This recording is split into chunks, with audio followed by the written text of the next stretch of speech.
देने के लिए फिलहाल आगे बढ़ेंगे। अंडरवर्ल्ड डॉन दाऊद इब्राहिम के साथी इकबाल मिर्ची से मुंसलिक 2 इमलाक को आज नीलाम किया जाएगा। नीलाम की जाने वाली इमलाक में 2 फ्लैट हैं जो तकरीबन 1245 स्क्वायर फीट पर मुश्तमिल हैं।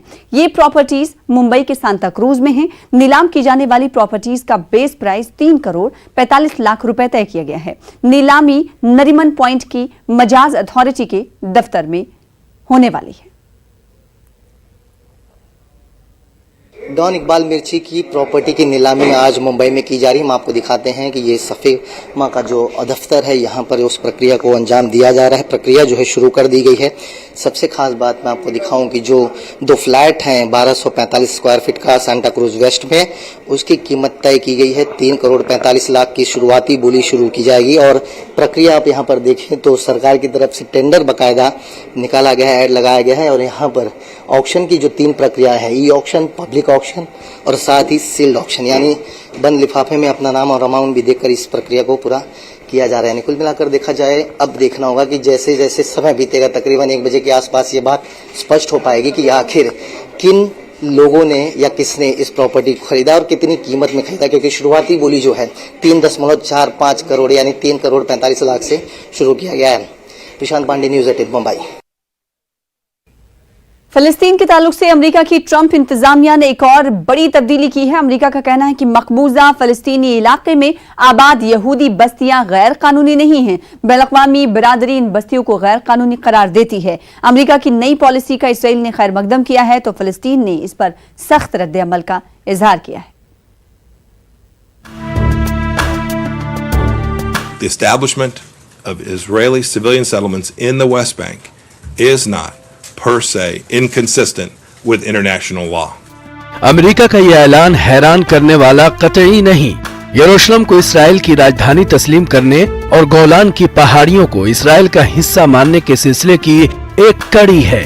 पोम्पियो का यह बयान हालांकि मगरिबी किनारे में बसाई गई यहूदी बस्तियां फिलिस्तीन इसराइल तनाज़े की अहम वजूहात में से एक है और इन बस्तियों को अमन अमल की राह में रुकावट माना जाता है। Calling the establishment of civilian settlements inconsistent with international law hasn't worked. It hasn't advanced the cause of peace. The hard truth is, there will never be a judicial resolution to the conflict, and arguments about who is right and wrong as a matter of international law will not bring peace. This is a complex political problem that can only be solved by negotiations between the Israelis and the Palestinians. The United States remains deeply committed to helping facilitate peace, and I will do everything I can to help this cause. इधर इस्राएली वजीर आजम Binyamin Netanyahu ने America के मौक़िफ़ में आई तब्दीली का खैर मकदम किया है। नेतन्याहू के मुताबिक अमेरिका की पॉलिसी में तब्दीली एक तारीखी गलती को दुरुस्त करती है। उन्होंने दूसरे मुल्कों से भी अमेरिका के ही खतूत पर चलने की ख्वाहिश की। אזרחי ישראל, זהו יום היסטורי ועוד הישג עצום למדיניות שלנו. אחרי שהנשיא טראמפ הכיר בירושלים כבירת ישראל, הכיר בריבונותנו ברמת הגולן, עכשיו הממשל האמריקני שם קץ לשקר שההתנחלויות הן בלתי חוקיות. אני מודה לנשיא טראמפ ואני מודה למזכיר המדינה פומפאו, ואני רוצה להגיד לכם, זה מקומם שבשעה שהממשל האמריקני מכיר בזכויותינו בארץ ישראל. फिलिस्तीन ने अमेरिका के फैसले की मजम्मत की है। फिलिस्तीनी मुज़ाकरात का साइब इरकात का कहना है कि पोम्पियो का बयान अमेरिका के मौक़िफ़ से मुकम्मल इन्हिराफ है। The statements of Secretary Pompeo constitute a total departure of the U.S. administration, or should I say the Trump administration, from international law, the rule of law, solving conflicts by peaceful means. They are replacing international law with the law of the jungle by saying settlements are illegal, Jerusalem is Israel's capital, defunding UNRWA.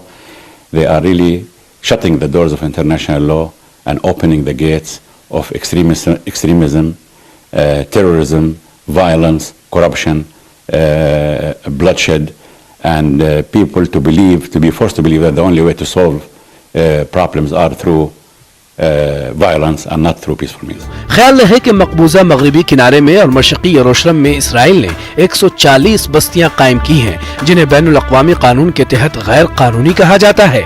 फिलिस्तीनियों का मुतालबा है कि इन तमाम बस्तियों को हटाया जाए। इनके मुताबिक यहूदी बस्तियों की मौजूदगी अमन अमल की राह में रुकावट है। Bureau report, news 18 Urdu. फिलहाल इसी के साथ इस बुलेटिन में इतना ही। दीजिए